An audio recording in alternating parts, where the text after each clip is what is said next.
Hello students, कैसे हो बच्चे। मैं क्रिएटिव मैथ वाला आपके लिए एक नया वीडियो लेकर के आया हूँ। पॉलीगॉन बहुत ही इंपॉर्टेंट टॉपिक है बेटा। आप बहुत केयरफुल इसको समझना और ये सब फंडामेंटल्स आपके क्लियर हो जाएंगे तो आपके आगे एजुकेशन के लिए बहुत ही अच्छा होगा और आपके एकेडमिक 9 और 10 के लिए जो है वो तो बेस्ट है ही है, उसके आगे भी बहुत अच्छा होगा। तो चलो टाइम वेस्ट ना करते हुए मैं चाहता हूं कि आज मैं आपको पॉलीगॉन के बारे में बताऊं। आप ख्याल से इसका ज्यादातर इसमें देखो, पॉलीगॉन का इस्तेमाल जो है आपके अराउंड बहुत ज्यादा होता है और साइंटिफिक मैथ में, इंजीनियरिंग मैथमेटिक्स में भी बहुत ज्यादा इसके यूज होते हैं। तो चले हम आज आपको पॉलीगॉन के बारे में बताते हैं। पॉलीगॉन होता क्या, पहले हम इसकी डिफिनेशन समझेंगे बेटा। पॉलीगॉन दो वर्ड से मिल करके बना है। एक ग्रीक वर्ड है पॉली, पॉली का मतलब होता है मेनी, और दूसरा है गॉन, इसका मतलब होता है एंगल। ऐसा क्लोज शेप जिसमें कई एंगल्स हों वो क्या कहलाते हैं? पॉलीगॉन कहलाते हैं। ऐसे शेप जिसमें कई एंगल्स हो वो पॉलीगॉन कहलाते हैं।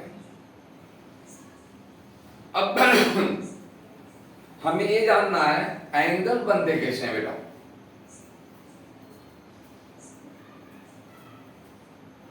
आप सभी लोग एंगल्स के बारे में पढ़े हैं।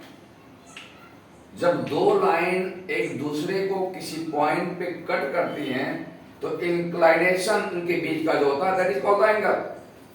जैसे एक लाइन को अगर दूसरी लाइन कट करे तो इनके बीच में जो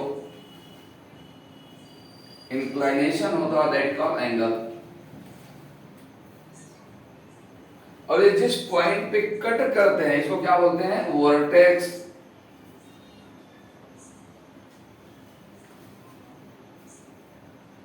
मैंने अभी थोड़े टाइम पहले आपको बताया कि एक क्लोज शेप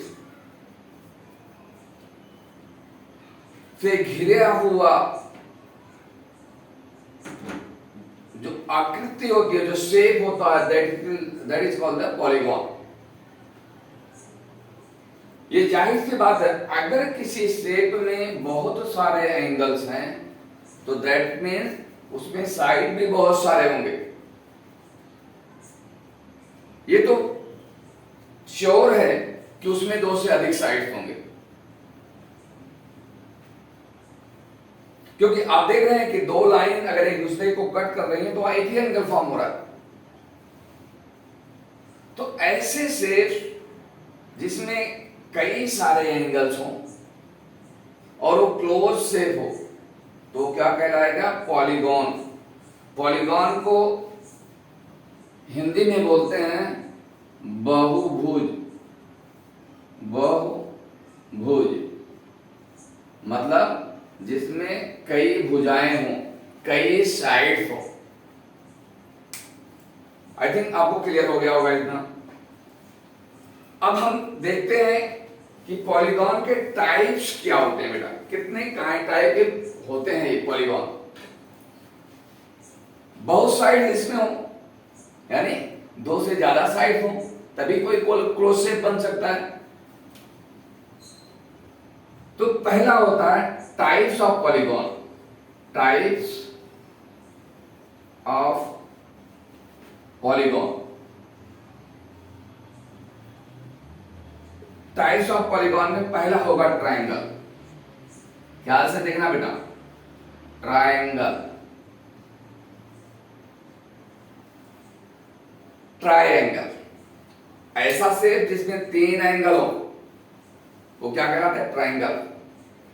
और ये भी आप देखना, जिस शेप में जितनी साइड्स होती हैं उतने ही उसमें एंगल होते हैं। आप देखो, तीन साइड से घुरा हुआ कोई शेप है ए बी सी, तो इसमें तीन साइड्स और तीन एंगल होंगे, angle A, angle B, angle C. अगर साइड की बात करें तो ए बी, बी सी और सी। चार साइड से घिरी हुई कोई शेप हो तो उसको हम क्वाड्रिलेटरल बोलते हैं। एग्जाम्पल के लिए आप देख लें, इस चार साइड से घिरा हुआ शेप है A B C and D. तो चार साइड से घिरा हुआ शेप, तो चार एंगल है बेटा। इसमें जितने एंगल होते हैं उतने वर्टेक्स होंगे, angle A, angle B, angle C and angle D. ये ऐसे भी हो सकते हैं, ऐसे भी हो सकते हैं, ऐसे भी हो सकते हैं। बहुत सारे स्पेस हैं, बहुत सारे शेप्स हैं, और हम जो शेप इंपॉर्टेंट है उसके बारे में हम आपको स्टडी करके बताएंगे।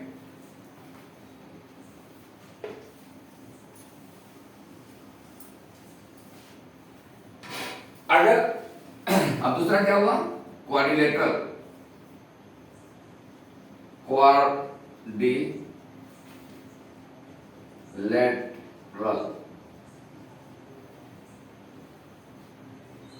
इसमें थ्री साइड्स आप याद करने के लिए रख लें बेटा, four side, three side and three angle, four sides and four angle.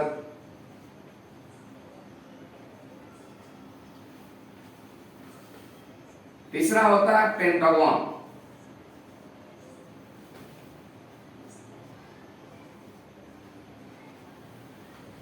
इसमें पांच साइड्स होते हैं, इसके से कुछ ऐसे बनेंगे।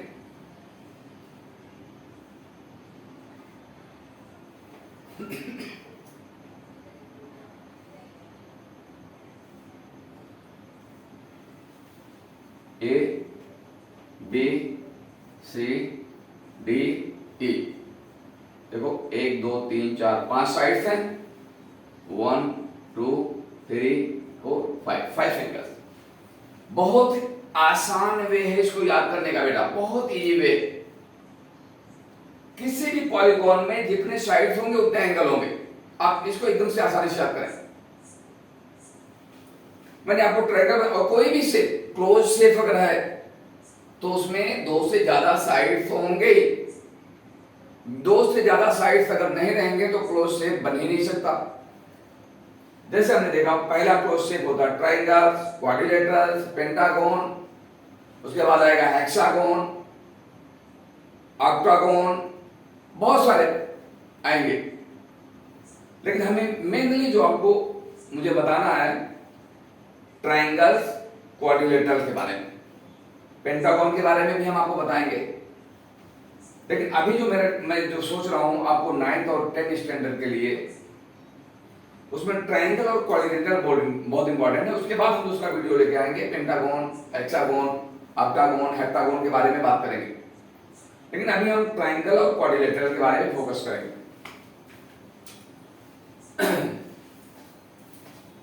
अब ट्रायंगल के कई टाइप्स होते हैं, अब मैं उसके ऊपर नहीं जाऊंगा, टाइप्स ऑफ ट्रायंगल पे। टाइप्स ऑफ क्वाड्रिलेटरल पे मैं जरूर जाऊंगा थोड़ा। अब जब कोई शेप है, कोई क्लोज शेप है, तो इसका इस्तेमाल हमें उसका एरिया और पेरीमीटर निकालने की हमें जरूरत पड़ती है। एरिया और पेरीमीटर को हम कैसे निकालेंगे, उसका फार्मूला क्या होगा, कुछ फार्मूले की बात हम करेंगे। कोई एक ट्रायंगल हो, मैंने कोई राइट एंगल ट्रायंगल की बात नहीं कर रहा, एक ऑर्डिनरी ट्रायंगल की बात कर रहे हैं जिसमें तीन साइड्स हैं, ए बी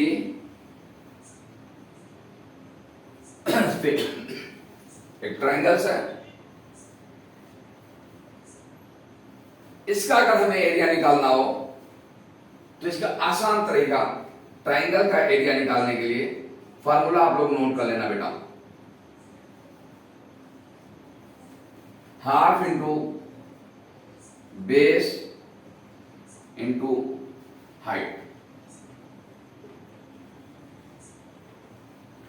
हाइट किसी ट्रायंगल का बेस आपको मालूम हो, इसकी हाइट मालूम हो, तो आप इसकी एरिया निकाल सकते हैं। एरिया की यूनिट्स क्या होती है बेटा? एरिया चाहे कोई भी शेप हो, उसकी यूनिट क्या होगी? स्क्वायर यूनिट्स होती है उसकी। स्क्वायर यूनिट का मतलब ये मीटर का स्क्वायर हो सकता है, छोटी यूनिट से हम स्टार्ट करते हैं। मिलीमीटर का स्क्वायर हो सकता है, सेंटीमीटर की स्क्वायर हो सकता है, मीटर स्क्वायर हो सकता है, किलोमीटर स्क्वायर हो सकता है, क्योंकि लेंथ और लेंथ का मल्टीप्लाई होता है बेटा। इसमें लेंथ होता है, हाइट भी एक लेंथ होती है, बेस भी एक लेंथ है। मैं आपको फंडामेंटल कंफर्म करने के लिए इतना एक्सप्लेन कर रहा हूं बेटा। आप देखें, यूनिट में आप कंफ्यूज नहीं करें। किसी भी चीज के एरिया की जो यूनिट होती है वो स्क्वायर में मेजर की जाती है, चाहे वो स्क्वायर मीटर हो, सेंटीमीटर हो, मिलीमीटर हो, किलोमीटर हो। कुछ क्यों होती है मैं आपको बता देना चाह रहा हूं। हम यूनिट कैसे निकालते हैं याद करना। बेस है, एक लेंथ होगी, हाइट है वो भी लेंथ होगी। अब जिस यूनिट में बेस होगा उसी यूनिट में हाइट भी रहेगी, यानी अगर हम बेस सेंटीमीटर में लेते हैं तो हाइट भी सेंटीमीटर में होनी चाहिए। दोनों पैरामीटर्स की यूनिट सेम होनी चाहिए। अगर लेंथ सपोज करो मीटर में है, बेस इसका मीटर में है और हाइट भी मीटर में है, तो इसका पावर 1 होगा, इसका पावर n होगा। हमने इंडिसेस में पढ़ा है कि मल्टीप्लिकेशन में पावर ऐड होते हैं, तो ये मीटर का स्क्वायर हो जाएगा। अगर इसके जगह पे सेंटीमीटर होते तो सेंटीमीटर पे पावर 1, सेंटीमीटर पे पावर 1 पावर ऐड हो जाते, सेंटीमीटर का स्क्वायर। किलोमीटर में होता, किलोमीटर पे पावर 1, इस किलोमीटर पे भी पावर 1, किलोमीटर किलोमीटर मल्टीप्लाई में ऐड होंगे पावर उनके, तो किलोमीटर का स्क्वायर हो जाएगा। इस वजह से किसी भी चीज के एरिया अगर हम निकालते हैं तो उसकी यूनिट्स क्या होंगी बेटा? यूनिट के स्क्वायर में मेजर की जाएंगी। अब इसमें ट्रायंगल बहुत सारे, आपका राइट एंगल ट्रायंगल होगा, एक्यूट एंगल ट्रायंगल होगा, ऑब्ट्यूज एंगल ट्रायंगल्स होंगे। उसके बारे में वो कोई भी ट्रायंगल्स हो उसके लिए ये फार्मूला अप्लाई होगा, half into base into height. Base उसको लाइन होगी जिसके ऊपर ट्रायंगल को ड्रा किया गया है, ओके। हाइट उसकी परपेंडिकुलर हाइट होगी, दोनों को लेकर मल्टीप्लाई करेंगे, उसका हाफ करेंगे, जो यूनिट की रहेगी वो उसमें का स्क्वायर हो जाएगा। अब दूसरा होता है क्वाड्रिलेटरल। क्वाड्रिलेटरल के बहुत टाइप होते हैं बेटा। क्वाड्रिलेटरल बहुत ही इंपॉर्टेंट है, इसको आप नोट कर लें। क्वाड्रिलेटरल, क्वाड्रिलेटरल,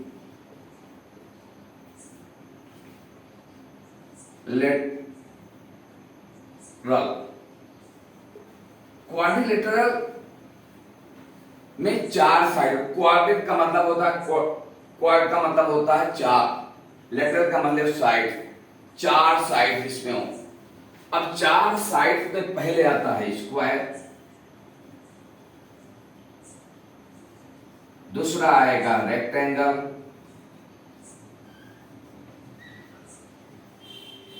तीसरा आएगा स्क्वायर रेक्टेंगल, उसके बाद आएगा पैरेललोग्राम,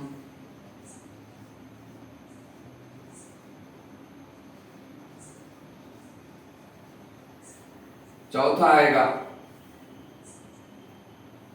ट्रेपजियम,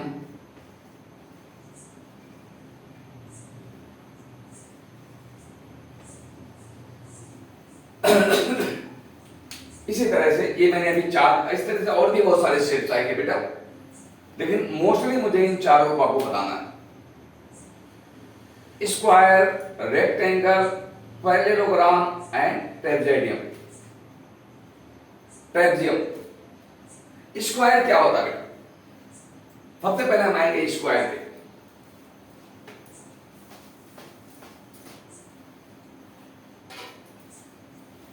ऐसा क्वाड्रिलेटरल जिसके चारों एंगल राइट एंगल, और चारों साइड्स इक्वल हो यानी बराबर हो, that shape is called square.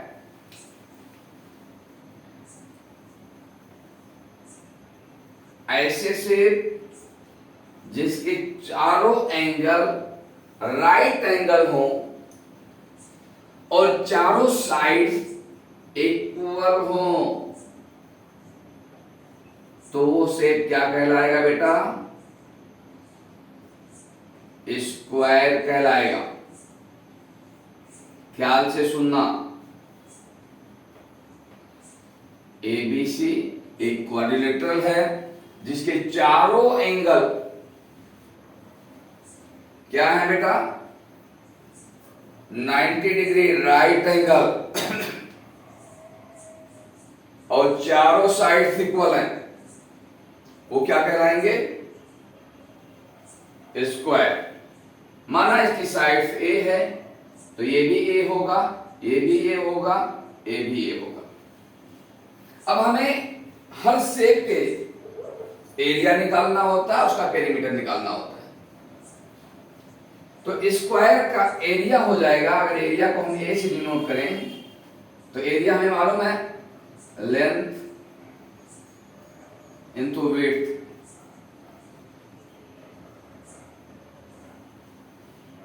Quadrilateral के एरिया की बात कर रहा हूं, लेंथ इनटू विड्थ।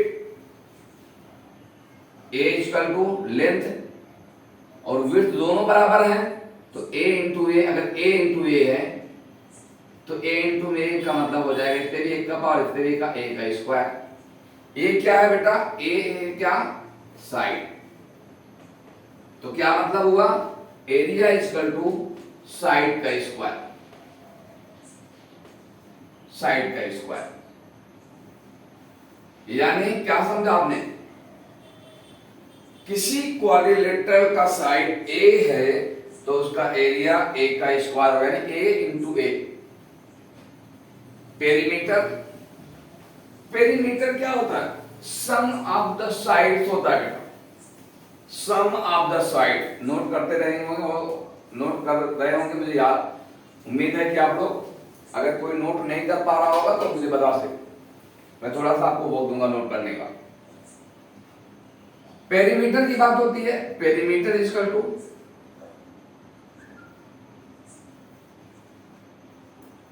पेरीमीटर को हम पी से डिनोट करते हैं sum of sides, sum of the sides.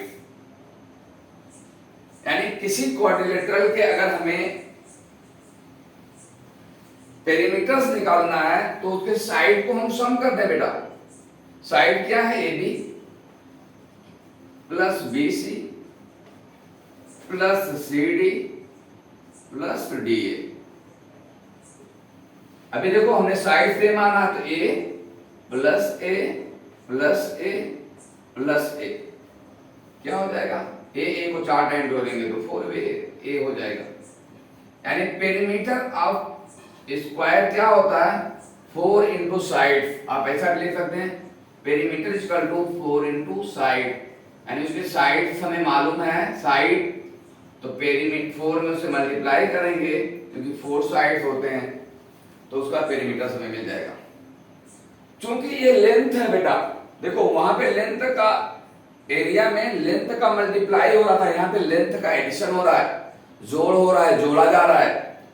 तो इसकी यूनिट क्या होगी? मीटर होगी। कोई भी लंबाई की मीटर का मीटर हो सकता है, सेंटीमीटर हो सकता है, मिलीमीटर हो सकता है, किलोमीटर हो सकता है, माइल्स हो सकते हैं, सारे बहुत सारे यूनिट्स हैं।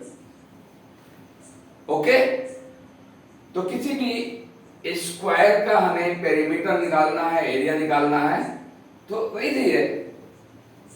अगर हमें साइड मालूम है तो ए इंटू ई, यानी साइड का स्क्वायर करेंगे तो हमें उसका स्क्वायर का पेरीमीटर एरिया मिल जाएगा, और साइड को 4 टाइम मल्टीप्लाई कर देंगे तो उसका पेरीमीटर मिल जाएगा। अगर किसी को कोई डाउट हो बेटा वो पूछ सकता है, मुझे कमेंट करके या मुझे मेल करके या यहां पे कॉल करके। अब दूसरा होता है रेक्टेंगल बेटा, दूसरा होता है रेक्टेंगल। रेक्टेंगल रेक्टेंगल, रेक्टेंगल ऐसा शेप जिसके आमने सामने की साइड इक्वल हो बेटा और चारों एंगल 90 डिग्री हो तो रेक्टेंगल कहलाएगा। देखो आमने सामने का ए बी किसके बराबर हो, डीसी के, A B is equal to DC और A B C is equal to A D. भाई आमने सामने की साइड से हुई ना, इसके सामने की साइड कौन है, ये हो गई, और इसके सामने की साइड कौन है, इसके सामने की साइड से होगी, ये इसके सामने की साइड, तो ये साइड इसके बराबर होना चाहिए और ये साइड इसके बराबर हो और चारों एंगल 90 डिग्री हो, 90 डिग्री, तो ये शेप हमें क्या कहलाएगा बेटा, रेक्टेंगल कहलाएगा। अब चूंकि ए भी एक क्लोज शेप है तो इसका एरिया आप कैसे निकालेंगे, एरिया इक्वल टू होगा किसी रेक्टेंगल का लेंथ इनटू विड्थ या लंबाई इनटू चौड़ाई बोलते हैं हिंदी में। तो लेंथ इसका ए बी है यानी एल हो सकता है, विड्थ इसको बी हो सकती है, तो एल इंटू बी हम लिखें या ऐसे लिखें, और एरिया मैंने आपको बताया इसमें लंबाई, विड्थ भी एक लंबाई होती है, एक लेंथ होती है, लेंथ मतलब जो बड़े साइड होते हैं उसको हम लेंथ बोलते हैं, जो छोटी साइड को उसको विड्थ बोलते हैं, बट दोनों का मेजरमेंट क्या होता है, एक उसी यूनिट में करेंगे, चाहे मीटर में करें, सेंटीमीटर में करें, मिलीमीटर में करें, किलोमीटर में करें, तो लेंथ और लेंथ में जब मल्टीप्लाई होगा तो लेंथ का स्क्वायर हो जाएगा, तो एरिया इसकी क्या हो जाएगी, इसकी यूनिट एरिया की, चाहे मिलीमीटर हो सकती है यूनिट जिसमें हम इसको मेजर करेंगे, चाहे सेंटीमीटर स्क्वायर हो सकता है, चाहे मीटर स्क्वायर हो सकता है, चाहे किलोमीटर स्क्वायर हो सकता है, एक्सेट्रा। कोई डाउट बेटा, आप नोट कर लें इसको आराम से, आप नोट कर सकते हैं। अच्छा नोट कर लिया, ओके गुड, चले आगे। अब इसके रेक्टेंगल के पेरीमीटर की बात, रेक्टेंगल का पेरीमीटर बेटा, पेरीमीटर इक्वल टू होगा, ये हमें भी सम ऑफ साइड होंगे, किसी भी शेप का perimeter sum of the sides ही होता है बेटा, सम ऑफ द साइड्स होता है, चाहे ट्रायंगल हो, चाहे रेक्टेंगल हो, चाहे पेंटागन हो, कुछ भी हो, सम ऑफ द साइड्स। अब इसके साइड्स के sum A B plus B C plus C D plus D A. यहां पे मैंने लिखा था वो देखो, ए बी किसके बराबर है, डी सी के, और बी सी किसके बराबर है, डी ए के, ये जरूरी है। अब देखो ए बी के बराबर है बी सी डी सी, तो हम जहां पे डी सी या सी डी रखा हुआ है वहां पे हम ए बी रख सकते हैं, और जहां पे बी सी है, डी ए है, वहां पे हम बी सी रख सकते हैं। तो A B plus B C plus A B plus B C, आपको समझ में आना चाहिए बेटा, कंफ्यूजन नहीं होना चाहिए। हमने डी ए के जगह पे बी सी रख दिया क्योंकि ये इसके बराबर है, डी सी के जगह पे ए बी रख दिया क्योंकि डी सी के बराबर ए बी है, तो ये हो जाएगा एक ए बी ए, एक ए बी ए तो 2 ए बी, एक बी सी और दूसरे बी सी तो 2 बी सी। अभी क्या हो जाएगा, दोनों में 2 बाहर हो जाएंगे, A B plus B C bracket में हो जाएंगे। अब A B plus B C क्या है, लेंथ और विड्थ है, लेंथ एंड विड्थ है बेटा, बेटा ओके। अब पेरीमीटर इक्वल टू हो गया 2 इंटू लेंथ प्लस विड्थ। क्या मतलब हुआ, समझ में आया बेटा, कि पेरीमीटर ऑफ द रेक्टेंगल होता है 2 ब्रैकेट में लेंथ प्लस विड्थ, टेंथ और विड्थ का सम करके 2 से मल्टीप्लाई कर दें तो पेरीमीटर ऑफ द रेक्टेंगल आ जाएगा।